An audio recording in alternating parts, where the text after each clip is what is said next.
everyone, this is C7, the HOA Homesteader. And today I'm hoping I get around to checking out my bees a little bit more thorough. No, I have not been into the hive since I had my incident. So it's been 2 months, believe it or not. Now, the main thing, I did not want to go in there unless I had somebody over here assisting me. And when I knew I had queens and other equipment available to like split that hive or do whatever I need to do. And unfortunately, I still wasn't able to get anybody to come over. And I'm not sure really what I need. So I do need to go in the hive to figure out what's going on. Because someone once told me, they said, because the bees are active and still out there, I'm surprised they never swarmed and left. I haven't done anything. I haven't been feeding them. And I was like, well, I still got bees flying around every day. They said, well, just because it looks happy on the outside don't mean it's happy on the inside. So with that said, I know that it's time that I have to go back in there and at least see. So one of the things that I was going to do even way back then, I want to treat them for small hive beetles, put 2 traps in there. I want to see if they built any queen cells. I want to see if the queen's still laying eggs, which I think she is, because I mean, every day the harvesters they're going back and forth like nuts. So I'm like, well, how many bees can still be in there? Or did they swarm and this was left and those that was left is trying to rebuild? Do you guys think if I were to go in there today and saw that they built a bunch of queen cells, should I split it and see if they would naturally produce a queen, and that way I can get the second hive started? Or should I just wait and get the 2 queens, replace the one that I have since she's aggressive, and put one in a new hive? That's the dilemma I'm at. And if you guys feel free to comment and let me know. I'm still a novice. I'm still learning. I don't even have 1 year under my belt. But I'm thankful that my bees seem to be still out there and still gathering nectar and working that hive. But I want to be ahead of the game before they possibly swarm on me. I mean, it's, down here is the weather's nice in zone 10A, and it's almost, the last week of April. So they may be here to stay as long as they got room to move, baby. All I need to do is just add boxes to the existing hive. Just tell me what you think, guys. All right, I'm gonna go get set up and maybe start working those bees. These are my small hive beetle traps. They fit down inside of between frames inside of a box. This middle portion, put some apple cider vinegar. On each side, you put some oil, vegetable oil, cooking oil. I just happen to have some mineral oil, so that's what I'm gonna use.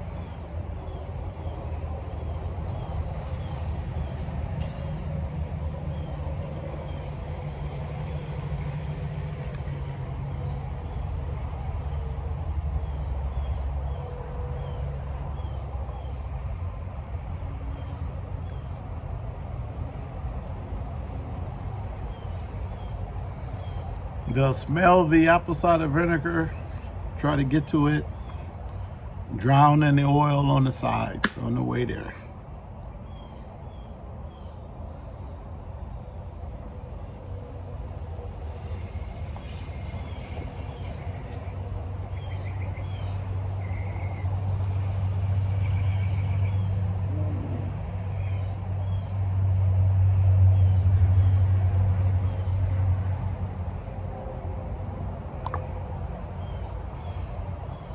That's it. Close it up.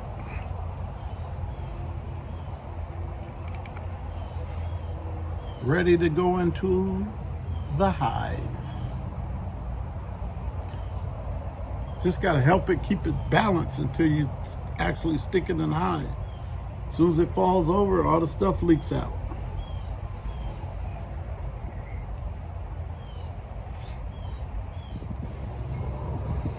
All right, I'm out at the hive. This is my first time going in since my incident. So wish me luck, people, and here I go.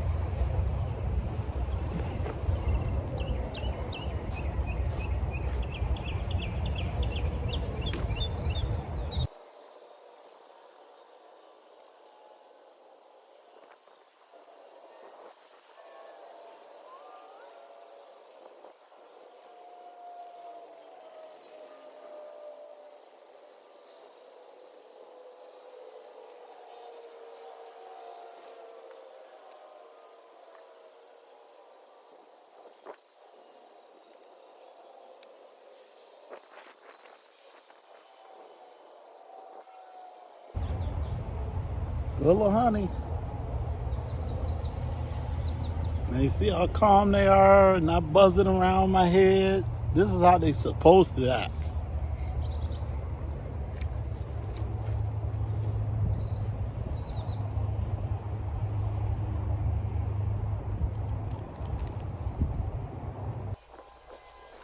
This is where I'm trying to get the that box off. And I know, like, if I can just grab it and pick it, maybe I can get the frames to come with it. But I was unable to. So the box came off because it was on upside down. The frames were stuck to the bottom box. So that's why I'm going to just remove just the box, and then I have to work on each frame individually, removing them from being stuck. That's why it looks so weird.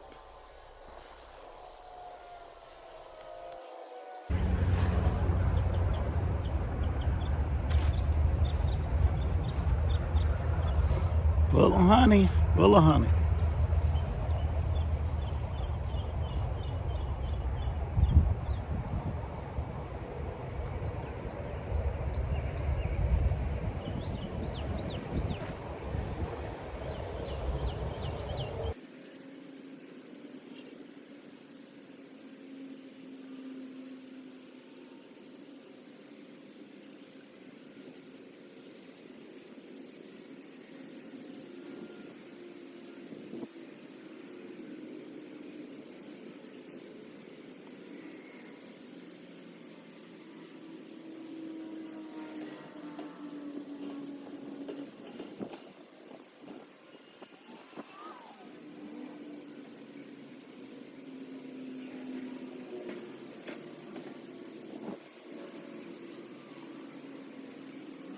Okay, so I got the box off and I started loading the frames. I tried to make sure that I was putting those frames back in the same position that they came out of the box.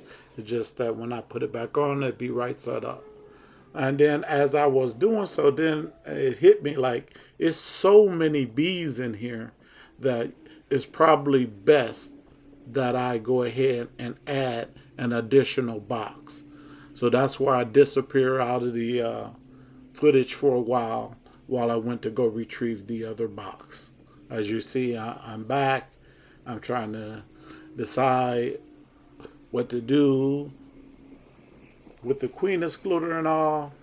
And I was thinking on the fly, but I think I made the best decision for now, since I do not have access to additional queens just yet.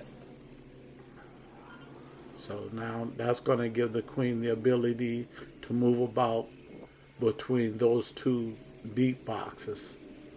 And they know how to, they can move that honey or do whatever they need to do and clear up some frames in that box now if she needs to go up there and lay eggs. So it gives her more room to do something. They can start using that top box for honey. That's the plan for now. As you can see, I already got my other box over there waiting. Maybe I could have maybe I could have just moved frames over and, you know, a couple of honey frames, a couple of brood frames, a couple of blank frames, and started. But then I would have definitely had to go into that bottom box and move over a brood frame with maybe with some queen cells on it. I did not even bother to look into the bottom box during this inspection. I was happy with what I was doing so far.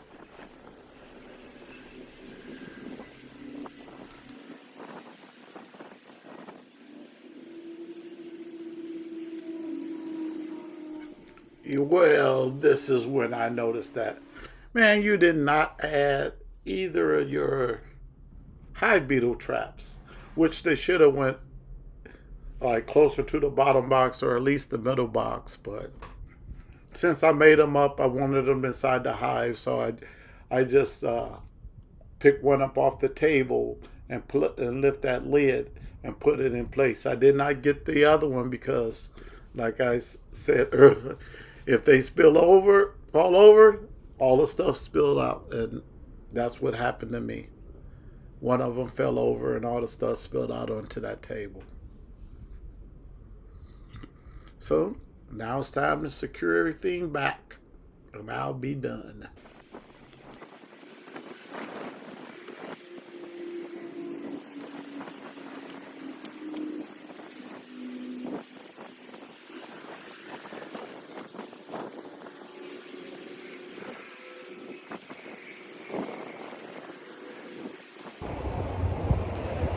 All right, people, I did a half inspection. One of the things that I did notice a few weeks ago that I never took care of is that top box was flipped upside down and it was full of honey, so it's very, very heavy. So that's why you noticed in the video I put it off to the side. The frames were still stuck to the bottom box and I had to move basically each frame individually. And because it was full of bees, it looked like brood, and it looked like they had the last time I went in there, that top box was all honey. This time it looked like there was making room for brood and stuff, but with that queen excluder, she couldn't get up there. So I decided to move the queen, go get another box, a medium box, move that queen excluder up one level. So now I have 3 boxes, 2 deeps and a medium, and put the hive back together. And hopefully they'll start putting honey in the top one, and then in the box in the middle, they can start making room for the queen to lay eggs in that box. So the next time I go in, the inspection will be a little bit more thorough.